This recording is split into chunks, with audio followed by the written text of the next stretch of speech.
Hello, everybody. I'm getting us ready for the last couple weeks of our classes.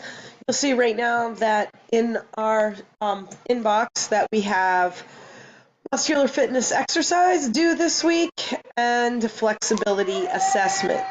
So I'm just making sure that everyone's on the same page. You will be doing your muscular resistance exercises. I've left this folder up here so that you can see that this is where you were supposed to design your fitness program. I had graded all the ones that were submitted, and everyone who I made some recommendations and changes, and then gave people permission to begin. So you would want to do that 2 times this week. You're going to record your feelings, your experiences, and all of those things. One of the things that I keep noting is that everyone records what their heart rate is when you're doing resistance training.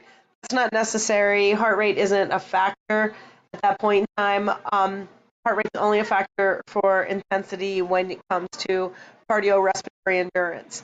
When you're doing resistance training, your heart rate will be outside your target heart rate zone. That means that you're literally overloading your systems appropriately.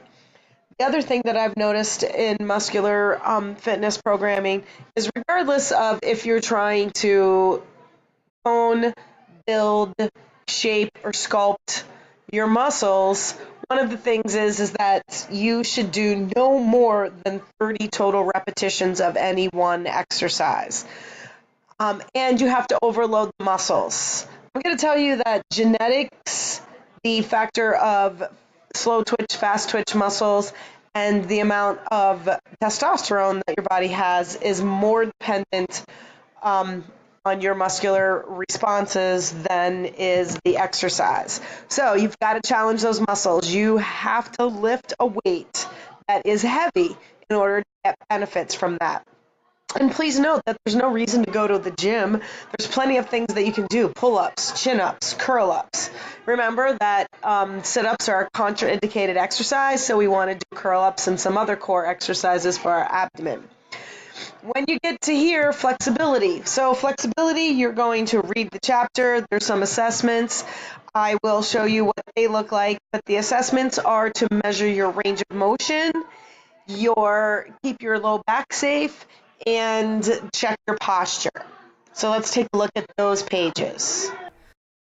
So here's the flexibility homework page. When I open this up, you just have to hit Control and the actual arrow link, and it opens, just clicks open the whole chapter. It's a sit and reach test, and I'll show you the other tests down here. If you've already done the sit and reach test and the balance test for your muscular test, that's fine.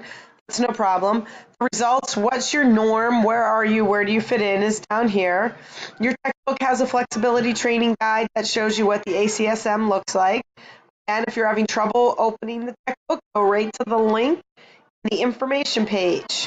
You can see that. There's a link right here that asks you to be sure to avoid these moves. These are what we would consider contraindicated exercises, and the risk for injury far exceeds any benefits that you would get. If you take a look one more time, I've added a sort of workout log that you can do here. Make sure that you write down the exercise that you're doing, the number of repetitions, and the time. Keep it in mind the ACSM guidelines for frequency, intensity, time, and type.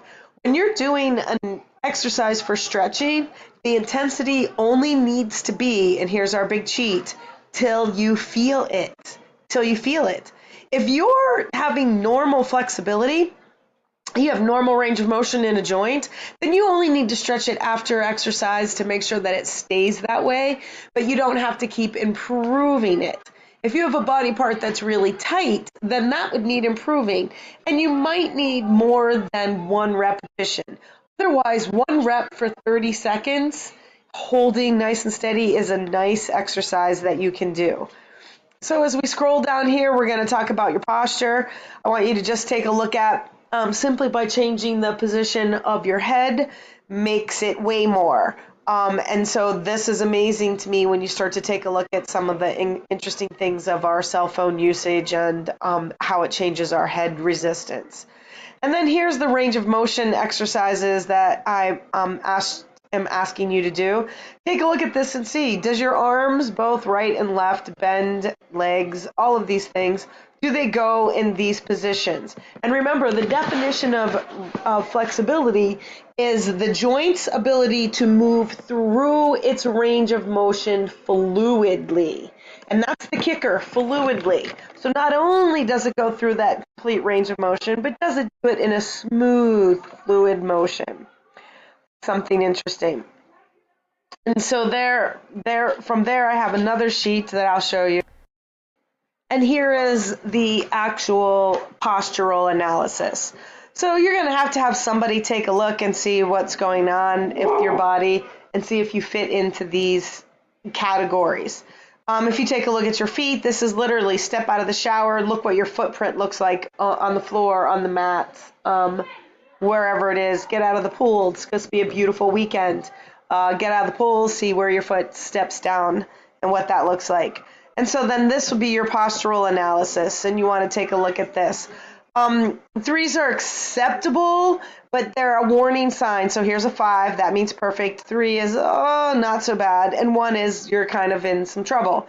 So when you start to take a look at the 3s and the 1s, you want to kind of pay attention to posturally, we're not all symmetrical. So that means that I'll always maybe have a little bit of a lift on this side, but it can also be indicative of the way I use my body. So if I'm right-handed, perhaps I do everything on my right side, so that shoulder is higher, that arm is bigger. There's a bunch of different things that you can take a look at, and you want to just sort of know that, because again, we can stretch the area or strengthen the area in order to improve our posture. So again, this is the page that's in your chapter that you can take a look at and get some information and design your program for your flexibility. Once you do that, just like everything else that we've done throughout this semester, what will happen is you'll submit it, I will review it, and I will give you the okay to move forward. This week also just asks you to do that resistance training, so a little bit simpler. Keep working on building your goals, and I'm going to make a video, but take a look at the summer or the actual final so that you can start building all of that. Okay? Don't forget, 3 posts for your discussion board. Thanks. Have a great weekend.